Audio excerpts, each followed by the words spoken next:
সবাই পরীক্ষা দিচ্ছে আর আমি এখানে। সবার উপরে মানুষ সত্য, তাহার উপরে নাই। কিন্তু এই বাণীটি যেন আজ কেবলই কাগজে বন্দী।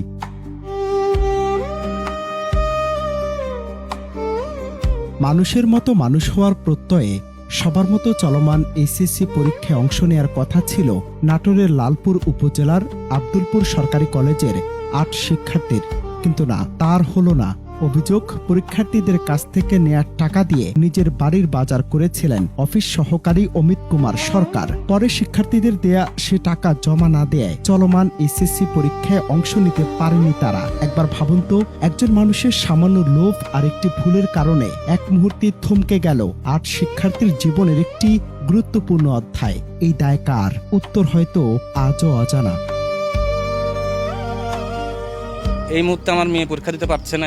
এখানে আমার মেয়ের কি হবে স্যার? আমার মেয়ের পরীক্ষা দেওয়ার ব্যবস্থা করার জন্য স্যারের কাছে আসছিলাম, একটা অভিযোগপত্র দিলাম। এখন স্যার কি করবে সেটা তার ব্যাপার। আমি চাই যে এই অমিত সরকার এই কলেজে না আর কোনো ছাত্রছাত্রীর সর্বনাশ করতে না পারে, এর সুষ্ঠু একটা বিচার চাই।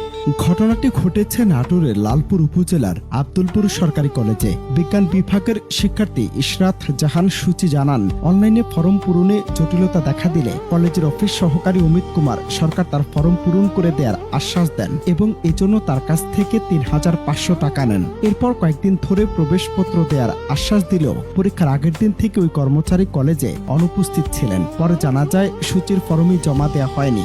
শুধু সূচি নন, এই অভিযোগ করেছেন আরো বেশ কয়েকজন শিক্ষার্থী। তো আমি কলেজে আইছি, সেই সময় অমিত সরকারের সেই লোক আমাকে বলেছে যে আজকের মধ্যে টাকা জমা দিতে হবে। পিয়ন, লাইব্রেরির পিয়ন, সে আমাকে বলেছে যে আজকের মধ্যেই টাকা জমা দিতে হবে, না হলে হবে না আমার কাজ। তো আমার তো কোনোভাবে আমাকে তো টাকা জমা দিতে হবে, না হলে তো আমি ফর্ম ফিল আপ করতে পারবো না। সেই জন্য আমি ওই স্যারের ভরসায় আমি টাকা দিয়ে গেছি। ওই লোক এখন আমার অ্যাডমিট ঠিক করবো বলে সেজে বসে আছে, এখন পর্যন্ত আসেনি। ওর ফোন বন্ধ করে রাখিছে, এখন ওর জন্য আমার পরীক্ষা দেওয়া হচ্ছে না। আমি চাই ও যেন চরম পরিমাণের শাস্তি পায়, যাতে আমার মতন আর কোনো শিক্ষার্থী সে এরকম সর্বনাশ করতে না পারে। এদিকে কলেজ কর্তৃপক্ষ বলছে, চলতি বছর প্রতিষ্ঠানটি থেকে ৩৭১ জন শিক্ষার্থী এইচএসসি পরীক্ষায় অংশগ্রহণ করেছে।